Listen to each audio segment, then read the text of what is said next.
Hi, everybody. How you guys doing? Everybody want to stretch? You want to raise your hands up? You want to stand up and stretch? It's that time of the day.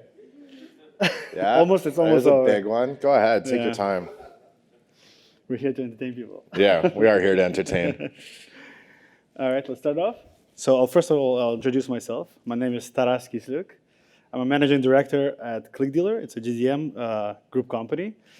My experience has started probably in the same IRC channel as David, right? Yeah, in the same channel, actually. That's where I started with my affiliate marketing experience. And I ended up doing a full circle, running an affiliate network. But enough about me. Let's give a word to Adam, who's going to be the star of the night today. Star. My background is about 10 years in the space, ranging in a wide variety of roles, from an affiliate manager where I started out. Actually, even before affiliate manager, I got my first kind of entry-level sales job as selling photocopiers. And it was a door-to-door, banging. Great experience, but photocopiers are heavy. gave me the the desire and need to be selling things on the internet and have a strong affinity for that type of approach. From there, getting a role as an affiliate manager at a Toronto local affiliate network gave me, the first entry level, no longer a civilian viewpoint on this industry. And from there, I kind of worked through a payments role, an anti-fraud role, protecting merchants. And my focus has always been on the merchants or the advertisers. So I'm constantly rooting for them, fighting for them. I'm part of organizations that support them. And I've grown my career as somebody who is not necessarily a salesperson towards merchants and advertisers, more so an advocate for them, somebody who's always looking out for them. And I pride myself on really being in touch with the new trends and talking to a lot of people, a lot of service providers, a lot of actual merchants and advertisers to get key insights and learnings and work from there. Interesting. Okay. So before we start, I guess we'll keep the questions at the end of our little conversation. And let's jump in. Let's talk about performance marketing. Yeah. What channels or methods do you think are the most effective? Yeah. So it really depends on where your business currently is as to which one you'd pick, whether it be Facebook, Google, native, email, influencers, even smart TVs like you and Vitaly over there, which is crazy, awesome technology to me. So it really, to understand where you are in your business and what you're looking to scale, what you're looking to grow, would indicate which platforms may be best suited for your immediate need, what you're currently available of doing, and scaling from there. But in my world, in the world that my clients and advertisers live in, I can tell you that CPA is super dominant. It's the cost per acquisition model. So, for anybody who doesn't know it, shortly, it's only paying when somebody comes to your website or comes to your offer and actually buys something. So paying only upon a real, true conversion, all the way through to the end cycle where revenue is attached. It's a very revenue-focused model. So that's the world that I live in. That's the world my clients live in. And I've seen crazy scale from literally 1 month doing $10,000 in revenue to the next month doing $5 million in revenue. So that type of scalability can, in my opinion, truly happen and is real and attainable on the CPA world and CPA model. Yeah, so somebody who's running a performance-based network, I can vouch for that. It's a different animal from branding and building brand awareness. You literally pay for what you get, and you're not paying for eyeballs. You're paying for results only. So you're not paying for eyeballs. You're not paying. Yeah, it's not for brand awareness or engagement or touch points with your customers. It's for new customer acquisition and revenue attached. So if that's a model that you're looking at, I'm curious what the audience here is. How many of you guys are actually not using CPA or affiliate network or performance-based networks to drive user acquisition? Anybody? Or raise your hands if you're not using CPA. Oh, everybody's using CPA. That's amazing. That's the only way to get. Totally bang on topic then. Cool.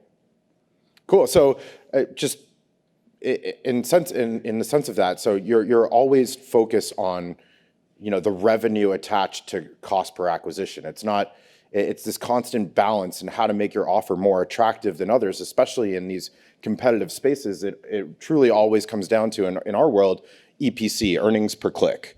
So, I'm super passionate about, all the different strategies and techniques around optimizing earnings per click. Can you explain us why is it, that is the most important, crucial tool for you?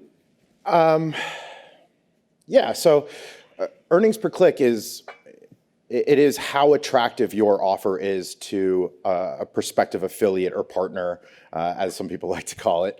And in the world that I live in, there's tons of different definitions. If you were to go out to Google and Google earnings per click, what does this mean and how to calculate it, you'll find a couple different ways in which to do so. But in the world that I operate in, there's two factors and there's two factors only. And it's how well do you convert a new, fresh click or audience or potential customer, and how much do you pay when somebody converts? So it's black and white from an advertiser or from a merchant's point of view, or it should be, how to calculate your EPC, how to adjust your EPC to make your offer more attractive. Either you have to have a higher conversion rate, so that's spending time on how you're converting customers, or you say, hey, I've optimized that to the best of my ability. Now it's time to start paying more and attracting more audience, more attention. So, thinking about an offer that it's absolutely free. Obviously, your conversion rate is going to be really, really high, and that allows you to pay coincidingly a low CPA, as opposed to a high ticket item, which your conversion rate might be substantially lower, like heavy online training courses or personal attention or something like that. You might have a very low conversion rate, therefore your CPA needs to be very, very high in order to have an attractive EPC. So, even from your perspective, Terrace, when it comes to EPCs and attractiveness, what are some metrics, some guidelines that you see as a network, as an affiliate network, that make an offer attractive? Speaking from a network side, it's a huge spectrum, because you could be paying a couple of cents EPC, even less than a cent for offers somewhere in Brazil, and then you could be paying about $50 if you're running, let's say, casino or insurance or any fintech.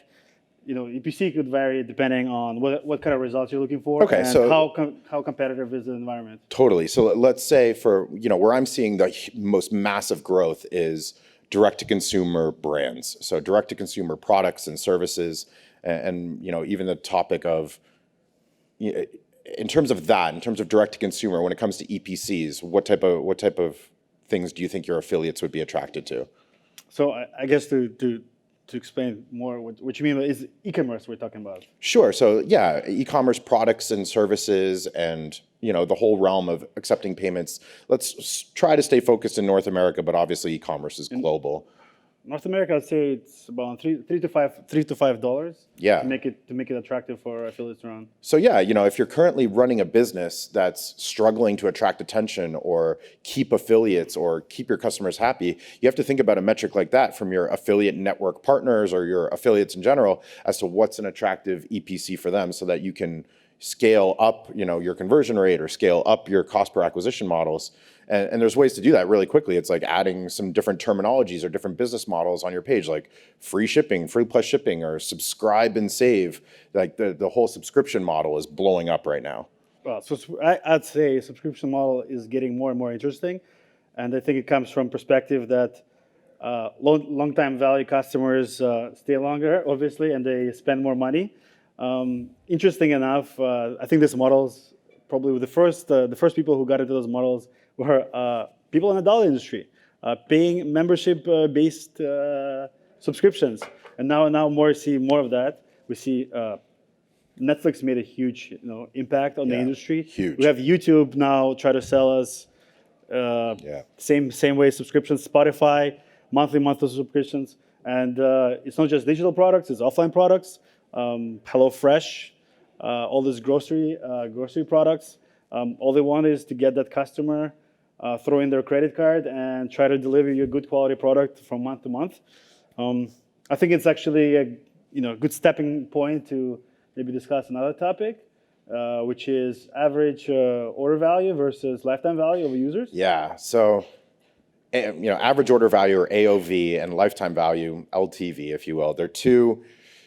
You can try to focus your business on both, but I've found that if you have a true direction and vision for what your business needs to accomplish, and you understand what your constraints are to getting there, whether it be cash flow, whether it be immediate need for profitability, you can really focus your attention and kind of hone your art on these two different models. It's very challenging to, as a business, try to maximize both lifetime value and average order value. If you're focusing on average order value, you're trying to up quantity and get somebody to buy as much as you can when you paid to acquire that customer. Meanwhile, if you break down the barriers to entry and you focus on a lifetime value model, you want more people coming in the front door, spending less so that you get more people, and then you work your art.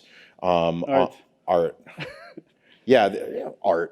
So when it comes to average order value versus lifetime value, I think that there's two arts. And if you truly decide as a business which direction you want to take, it's important that you apply your time, your effort, your focus on which art form it is. And what I mean by art form is, hey, if you're an average order value, then you're focusing a lot of your attention on the front end. You're focusing your attention on optimizing them, buying as much as possible, what upsells are working really well, what quantity upsells make a lot of sense, making that as high of an average order as you possibly can. And then in most cases, you're truly not so focused on what happens after that. You want to deliver on that, and it's kind of like a one and done, as opposed to a lifetime value model where your art, and where I see my clients spending a crazy amount of time, is not so much on the front end. It's all back end. It's all focusing on each of those emails that the customer engages with, remarketing, retargeting, making relevant promotions, and getting those customers to come back and purchase again,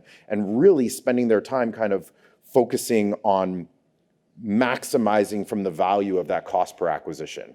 So it's about that stretch. It's about taking that CPA that you've spent and truly maximizing it on a timeline schedule, as opposed to immediately like an average order value schedule. Product quality and the customer experience probably extremely important for that. Totally, yeah. Even from the first step, the first engagement that you have with this customer, above and beyond the checkout and that email saying, hey, you ordered this, is that fulfillment. It's spending that time on creating that fulfillment as a true unboxing experience. If you don't care, if you don't expect that customer to ever come back again, sure, you might do the brown box with some bubble wrap and no further information. But if you really want to impress that customer and you want that lifetime value, sending them like the great unboxing, the really nice creative packaging is going to induce, and it's going to help you with that retention or future purchases or gaining that lifetime value. So making that upfront investment. And again, like I say, it's two different art forms. So picking which model you want to go with and which one you're really focusing on is ultra important in the early stages for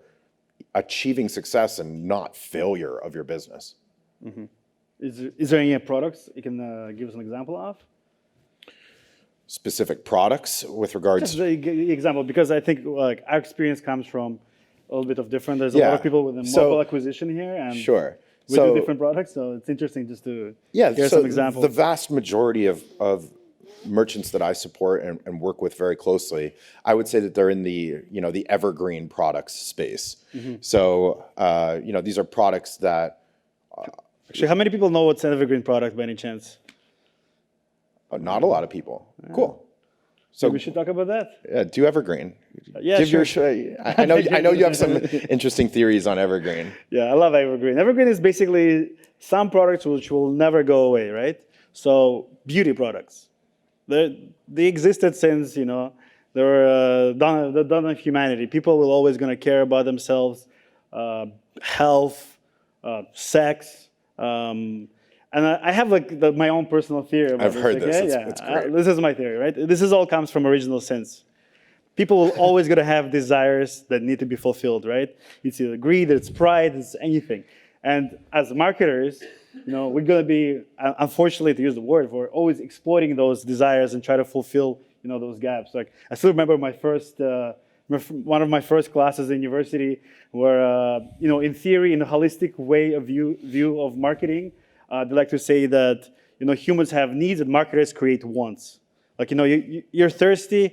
Oh, here's a choice. You have Coca-Cola or you have Pepsi, right? This is what marketers do. But then I had actually one of the marketing directors who was running the class. She was working for Coca-Cola. She said, "Bullshit. We create wants and people buy it because they're rational human beings. They just go for it. You're not buying that beer because you're thirsty. You're buying that beer because you feel like that guy somewhere in the Rockies snowboarding through this perfect powder, right? And when you drink that beer, that's The what dream. that's the dream. Yeah, sorry about going on a tangent, but please continue. Yeah, when it comes to evergreen products, muscle, diet, skin, hair, teeth, male enhancement, these are products that you can't realistically say are ever going to go away. They're products that there's constantly an ebb and flow market to them. Obviously, there's peaks and valleys throughout the year, but without a doubt, year over year, we're seeing consistent and even still some more growth as the marketing becomes more prevalent and more widespread. So it's really taking those evergreen products, and relating it back to stretching a CPA. It's taking those methodologies and on a CPA model, not just using CPA to acquire just a customer. It's taking those principles and that kind of inflow of data to your offer and maximizing on when you're paying that CPA. So I'll give you a perfect example. Partials, or another term would be cart abandonment. People who are coming to your website that were referred from a partner or affiliate channel, there's ways to collect that data and monetize that data without having to pay that affiliate. So it's, you treat them as if it didn't convert, but you go back with your own efforts, your own time spent, or your own partnerships with other service providers, and you convert those clients yourself. Outside of that kind of realm of affiliate marketing. So if somebody came to your website, added to cart one of your products, and then left, if you've collected data about them, you can go back and monetize that person with yourself without having to pay a CPA because they didn't convert from that channel. So that's just one prime example, and one that I see really heavily in terms of stretching CPA. In other ways is to have those remarketing and retargeting engagements with your customers. So they say that some of the highest converting ad content and converting materials are testimonials or self-generated, user-generated testimonials. So just because you paid to acquire a customer, that shouldn't be like all the value that you try and get out of that customer. Stretching a CPA means to me, getting all the value out of each customer that you're paying to acquire. So having them, shoot a little camera video saying, hey, I love this product, that's huge value to a business. And that's something that you don't necessarily need to pay for. Again, you've already paid for acquiring that customer. That data is yours. Yeah, and statistically, it's cheaper to retain a customer versus finding a new one, right? So massively. Milking the most out of it obviously makes sense. Absolutely. And when you have these evergreen products, or you have consumables, or you have all these different things, and you're constantly launching new products and new offers, remarketing to customers that you've already paid. There you go. You're maximizing a CPA again. You're possibly even allowing them to test new products. You go to your existing customer base that you've already paid for all those customers, and you say, hey, here's a new product. Love for you to try it. 25% off because you're a previous customer, looking for feedback. That type of approach. And again, stretching CPA 101 right there. So really, to say CPA model, and like every business has a CPA, and Jennifer even mentioned that earlier, other people have mentioned that, but it's so ultra important to not just look at it as my cost per acquisition is this is how much I'm willing to pay. If you start thinking about it from all these other things you can generate out of a customer, then sure enough, your CPA is going to go up. And you don't have to adjust your conversion rate because you're willing to pay more because you're capable of doing more with these customers. And then your offer is the most attractive one out of all the other competitors in the space because you're paying the most CPA and you have a great conversion rate. So to summarize all this knowledge, like what would you say would be the best strategies to stretch your CPA? Just as a summary of this topic. Sure. So it would be remarketing and retargeting, user-generated content, referrals or viral contests, contests. I also think some of your best performing, if you can do segmentation of your data, looking at customers that have spent, let's say your average order value is $50. If you look at customers that have spent over $250 with you and you send them out, you say, hey, next order, you get a free t-shirt of our brand. That's an awesome way to get some more exposure. And yeah, it costs a little bit out of your pocket to ship that t-shirt and print that t-shirt, but the exposure that you're getting and that kind of referral, the refer a friend aspect of that, the conversations that they're going to have while wearing your hat or your t-shirt is amazing for the business. Now, at the same time, the last thing when it comes to stretching a CPA is protecting your business at the same time. So a lot of people have talked about today about fraud and all that jazz, and I'm happy to talk about it as well. I have quite a bit of experience from the merchant processing side of things. So if we'll get to that. yeah, if you're on a CPA model, one of the things that you want to do is not pay a CPA when it's fraud related. And it's all about, you hear agencies, I heard Vitaly talk earlier about asking for credits and, kind of this back and forth and this strain on the relationship when there's fraud involved in that relationship and you're trusting third parties. But, you still have to be very mindful when you're paying a CPA and protecting your business. So before we jump on the topic of fraud, again, I'd like to ask the room, how many people have experienced fraud during their performance-based marketing campaigns? Beautiful. Yeah. Not a lot of liars then. Yeah, it's so rampant. That's without a doubt. So when it comes to fraud, there's been a lot of talks about fraud today, and I don't want to spend too much time on it because it's been in almost every presentation. Online shipment. Yeah, so my definition of fraud, and the one that I protect and work on and have been very focused on, very passionate about, is online shoplifting. Yeah. So it's actually protecting the merchants and looking at cardholders a little more fickly, and the credit card processing aspect of preventing fraud. It's not ad fraud or click fraud, which you obviously have a ton of experience with. A lot. I can go into detail now, or yeah. Talk a little bit about it now, but let's focus more on credit card fraud. Yeah, credit card fraud. What was interesting, what we've seen on the affiliate network side is people who have stolen data. They found better ways to monetize the credit cards because in the older days, you get your credit card data, you probably have to get plastic, you have to go from ATM to ATM to take out the cash. You take a huge chance of getting caught, arrested. So obviously, crafty people they move to online, and they find new ways how to monetize that data. So what they do is they find affiliate networks, they find big programs which pay, for example, for percent of purchases, right? So imagine somebody pays you 30% from a $100 purchase. So what people do is they run fake orders through the networks, and they get commissions, and that's how they cash in. They cash in on their stolen data, which is a huge headache for a lot of us, because what happened is the fraud moved from simple lead gen where people just enter fake data or click installs or whatever, right? This is actually getting more and more complex, and on the CRM side, you have also as well this experience. Yeah, it comes down to truly impacting the person accepting that credit card and taking the liability of that transaction. There's three major types of fraud, and I forget who asked a question earlier about fraud and how to classify it, but the way that I see it is there's hard fraud, there's soft or friendly fraud, and then there's merchant error fraud.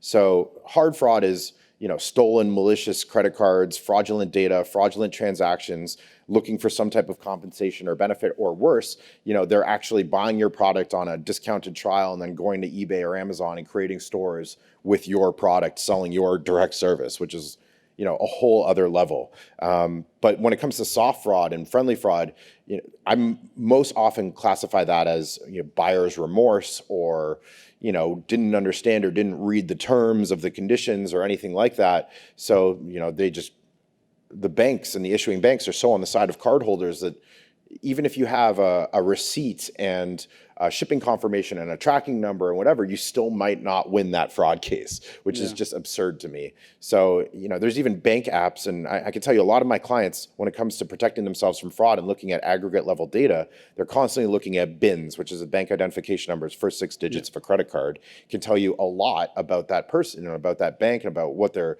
traditionally capable of doing. Like, for example, there are certain banks that have an automated process in mobile app to file a chargeback. If you're dealing in the high-risk processing space, accepting that is an extremely risky transaction because it's so simple and so easy for that bin range and that group and collective of customers to just immediately charge back. So using technology helps to fight back? Without a doubt. So in the performance marketing world, it's all about data and using as much data as you possibly can, using tools and automation and services to help prevent fraud. I'm a huge proponent of an anti-fraud provider for credit card processing, not to go against Everflow or Forensic, who are also amazing services. But the one in particular that I'm a big advocate of is Count. It's Kount. It's an automated rules-based approach with advanced AI built into the algorithms, so that you can customize what an ideal customer looks like to you or to your business. And with that, you can choose to decline a transaction or prevent a transaction from happening or induce further anti-fraud checks. Maybe it's a phone call or whatever you want to do before accepting that customer. Now, the challenge with that, and again, it comes back to EPCs, which we talked about earlier. It's if you're going to make an impact to your conversion by intentionally declining transactions using anti-fraud, then you have to be mindful of that. So it's very important to keep an eye on the balance of impact to conversion while still preventing a meaningful amount of fraud. Where I've found that there's a sweet spot with Count and credit card processing in general is if you're looking to block about 2 to 4% of your new initial customers and take that 2 to 4% impact to conversion, typically I'm finding that it does somewhere between an 18 to 25% chargeback rate reduction overall. So it's really just like skimming that layer of fat off the top of the business. It's not crazily crushing your EPCs, and yet the revenue attached that you're saving from those operations is just massive. And there's a lot of heartache, there's a lot of pain, and there's a lot of frustration when it comes to handling chargebacks because merchants are just so unappreciated in the credit card processing space. It's a very tough business, I know. Super tough. So yeah, considering how many people brought up their hands up, without a doubt. Yeah, statistically, $1 out of $3 getting stolen by fraud-related. Yeah, I saw some other metrics recently that blew me away. It was like Nielsen report.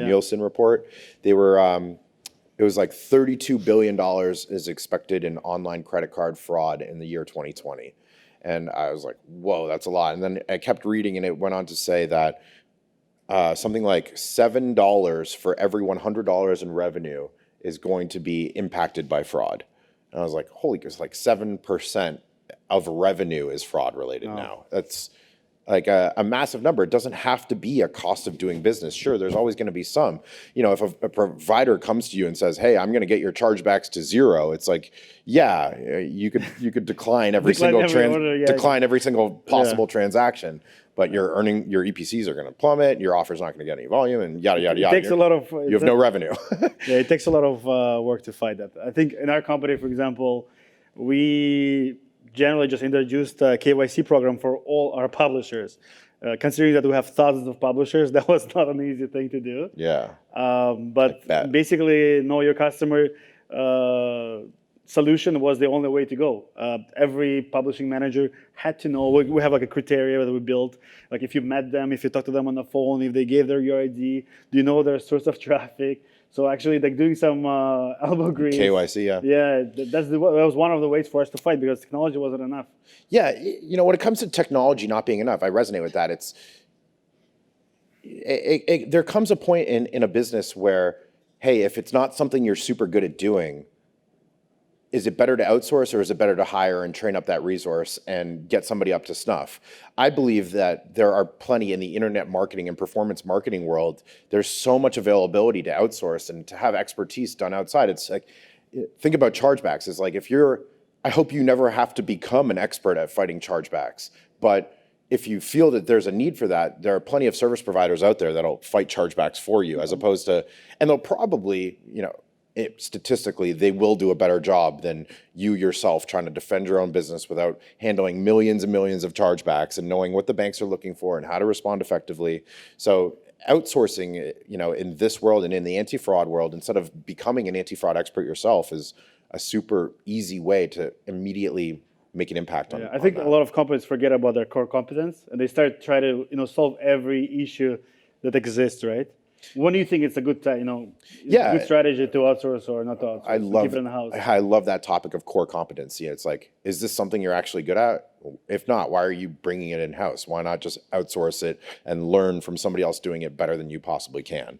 Why get distracted? I find that many businesses that are starting up or entering the performance marketing space, they want to be lean and mean on cash, but at the same time is money. Yeah. So if it's not a core competency and it's not something you're super good at, then distracting yourself, we had this conversation earlier today, is like if you're distracting yourself from something that's not a core competency of yours, you're just delaying or not achieving at as fast of a scale as you could if you just focused on what you're good at. Yeah, if you're building apps, you probably shouldn't be bothering with a customer service or merchant services and try to figure it out, right? Customer service, that's a perfect one. Perfect example. So like customer service, it's such a high turnover role and such a low hourly wage role that like it's very difficult to keep your customer service people happy in North America. That's why you see many, many, many companies outsourcing customer service all over the world for cheaper rates. It's like, can you do something effectively that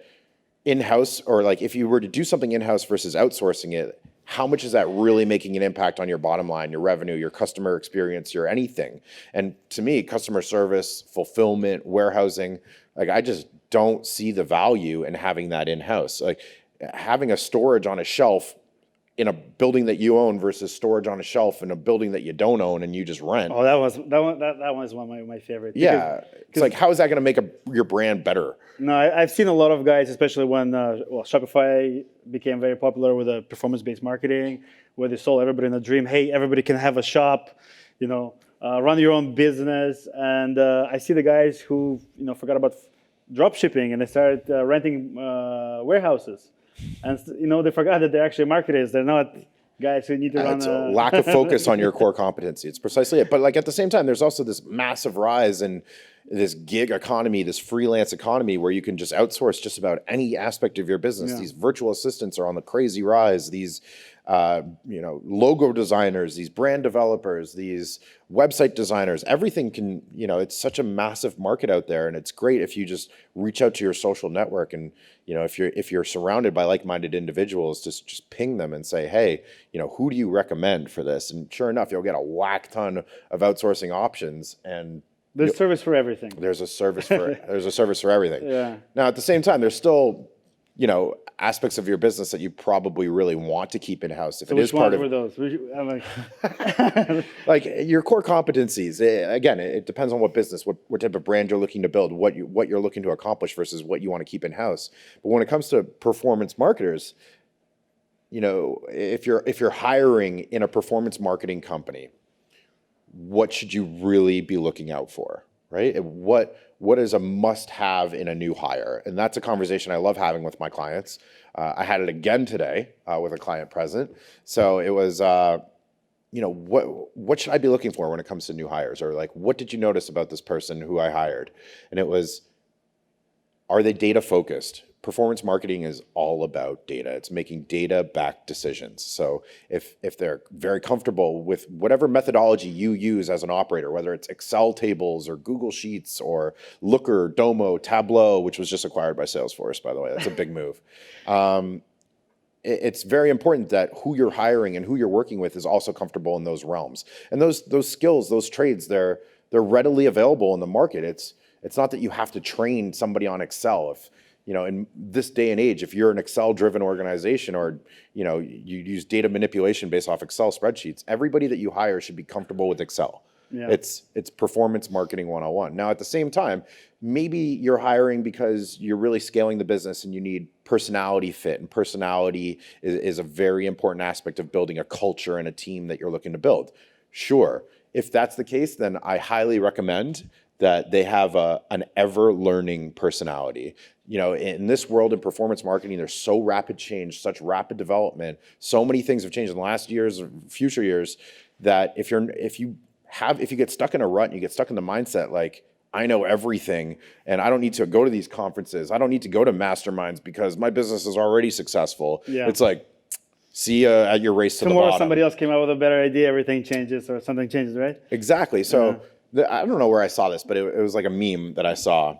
And it was a CFO asking a CEO. And it's like the CFO says, what if we pay to send somebody for training and they leave us? And the CEO, who in this methodology I think is very respectable, he says, he or she says, what if we don't send them for training and they stay? And I don't know, it really resonated with me. That's right. That it's like, you should always be seeking training in your hires. when you're hiring new potential people in the performance marketing world, they should always be willing to learn. And I think it's, if you have a learner, you have somebody who's proven track record in school, even as an employee, maybe not as an entrepreneur, but like as an employee, to always be willing to learn and adapt. I think that that's highly important for when you're hiring in-house roles. I think it's across every division. It's accounting, it's PR, everything, because technology changes, right? People need to stay up with that. So if we talk about performance marketing changes in, actually, let's talk about that. What kind of changes do you see in the performance marketing in last recent years? Yeah, so recent changes, wow. There's been a lot of regulation changes that has impacted quite a few different industries that I see a lot of my clients in. It's made things, definitely more expensive, more time consuming, you have to be more clear and more transparent. You have to have more, like better analytics in general, I think is like a massive change that I've seen over the past couple of years. Before, it was just like, holy crap, there's so much money to be made in this wild, wild west of the internet. And now it's getting more and more and more important because it's getting more and more competitive to be having testing and split testing tools, and also the automation attached to those, because there's just so much advancement in the tech ecosystem around this space. I constantly get dumbfounded by the term civilians, and I think I already said it in this presentation, but it's basically anybody who doesn't know about this space. So good job on all of you people for not being civilians. But I still think that we are collectively like a 0.01%. I have this huge mindset that such a vast majority of the world doesn't understand, the intricacies of what this industry is capable of accomplishing. And I even think about massive organization like chief marketing officers who have been spending millions and millions of dollars on TV commercials and don't know how to track them to real results. I just feel like I could walk into one of those organizations and just spin them on their head, be like, hey, marketing spend can drive revenue. It's like trackable revenue. So would you say this is like old school approach versus new school approach? Like, do the brands all care about eyeballs and they don't care that 30% of their money getting stolen by fraud? Listen, the fact that I can create a brand, the fact that I can, you're totally right, but the fact that I can create a brand and rank just as high on an ad spend as Coca-Cola for my new shitty sugar-filled drink instantly by just how much I'm willing to pay should put the fear in their eyes. They should be terrified of that. And if they're not playing and if they're not constantly evolving and they're not, taking what I just said as like constantly learning about new ways to market your business, it's, I see them as going away. Same with retail. I see retail falling out the back end. I have a couple theories about retail falling out the back end. I'll give you a perfect one though that I think nobody ever contests me on. But maybe I will.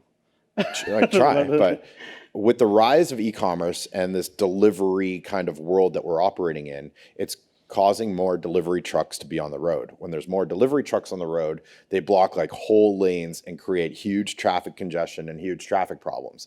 If there's huge traffic problems, people are more and more reluctant to go to a store to go buy. So it's kind of like this, where's this ebb and flow of still attracting people to retail? So I think that's a massive change. Like people have started to identify, and there's been huge brands going bankruptcy, filing Chapter 11 that all of us or all of our parents have shopped at. So there are signs, and I think it's important that if these brands want to stay relevant, like I think, why would you?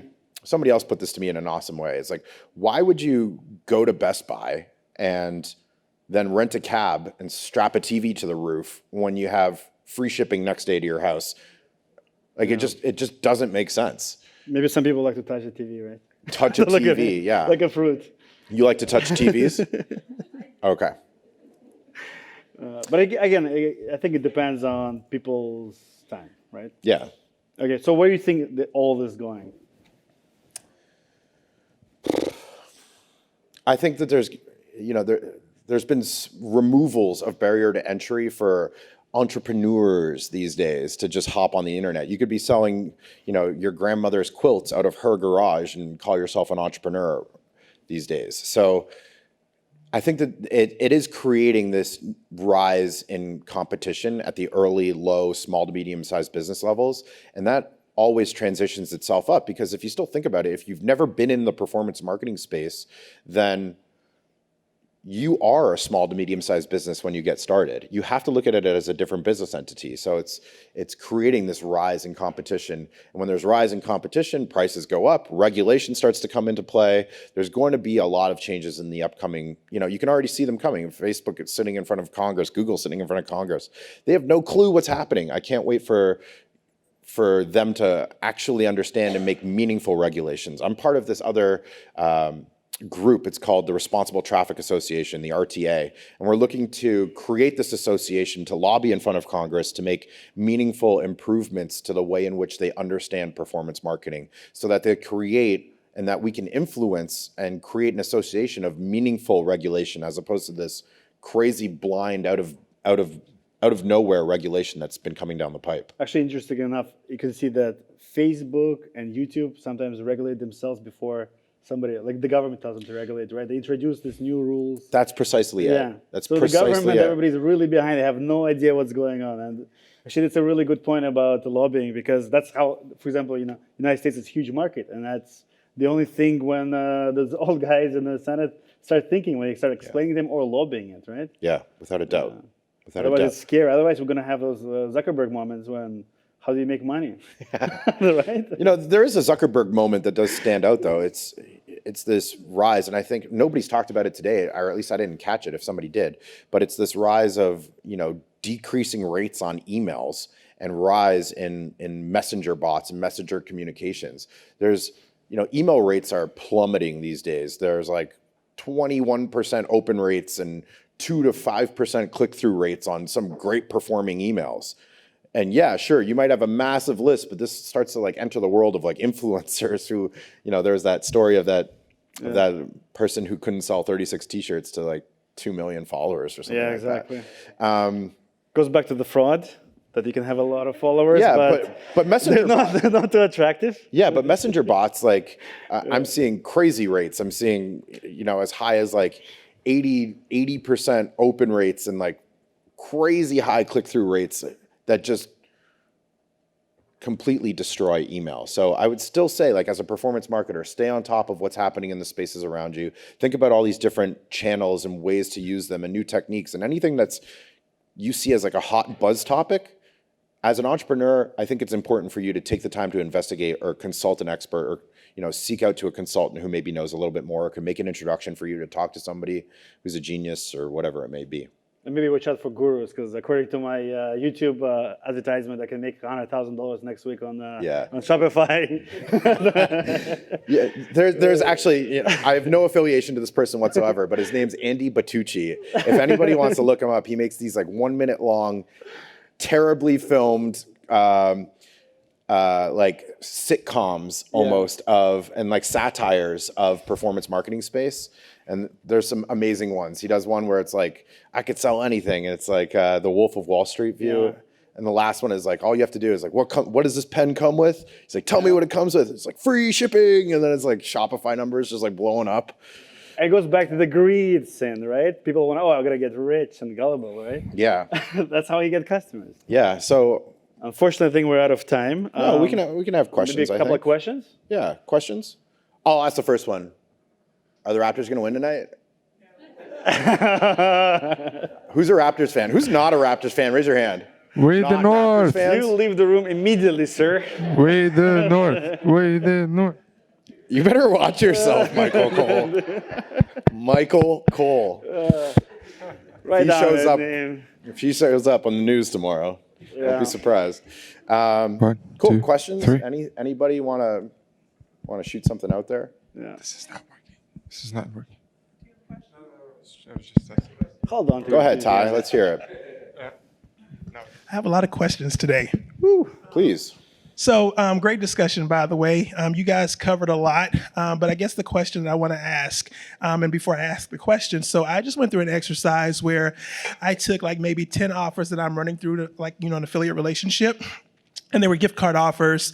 And the instructions from the client was like, simple, submit an email address, blah, blah, blah.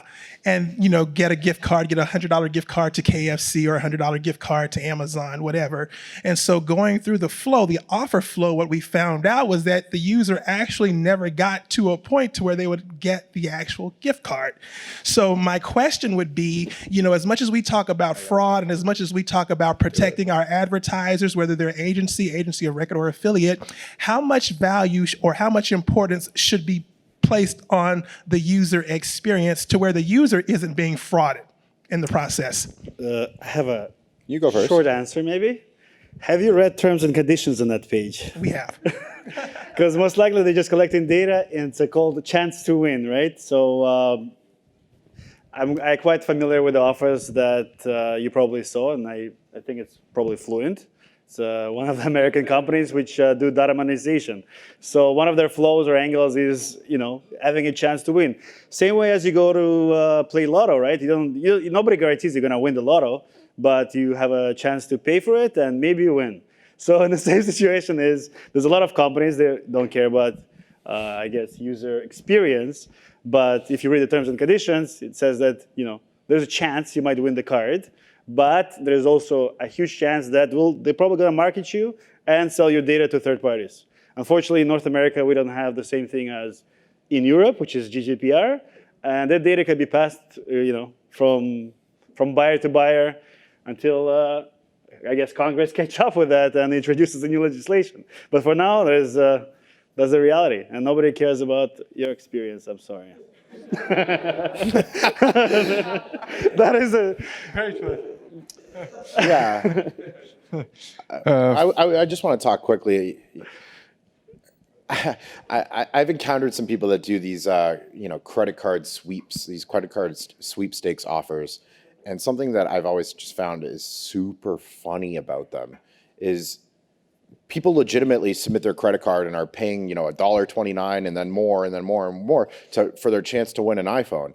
What's super funny about these offers is as the merchant, as the advertiser, they have to have somebody consistently win. They have to have a documented winner of those iPhones.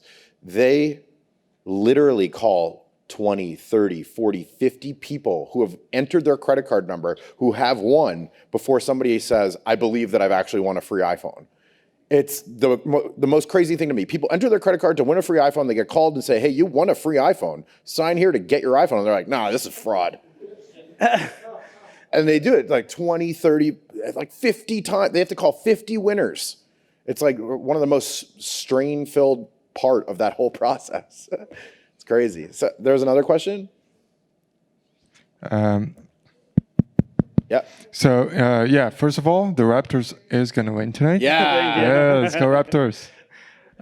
Second of all, for someone who's starting his own business and is thinking about collecting emails or whatever, would you recommend get out of the email marketing and go straight to OTT and do direct messaging? Okay, so again, it really depends on where you're getting your traffic from.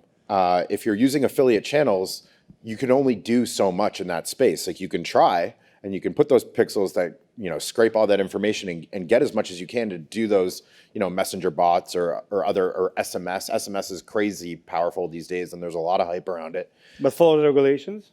Yeah. Because in Canada, it's canned spam. It's not. Yeah. So like you have to be careful about what you're looking to do. Now, the type of monetization of those emails and like, let's say a two-step funnel. So a two-step funnel would be, you know, page one is here's my awesome product. Here are all the ways it can help you.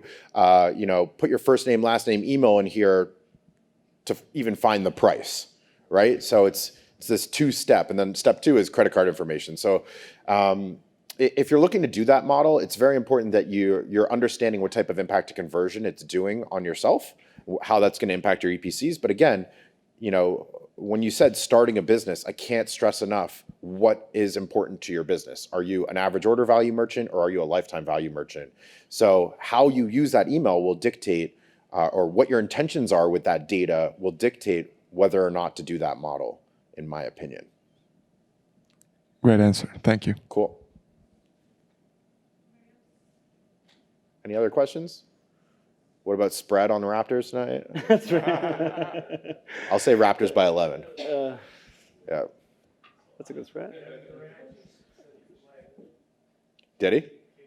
Yeah, I don't care. Kraft dinner's better than Kevin Durant. Talking KD. We have Kawhi. Any other questions? Anybody else? All done? Thank Cool. you.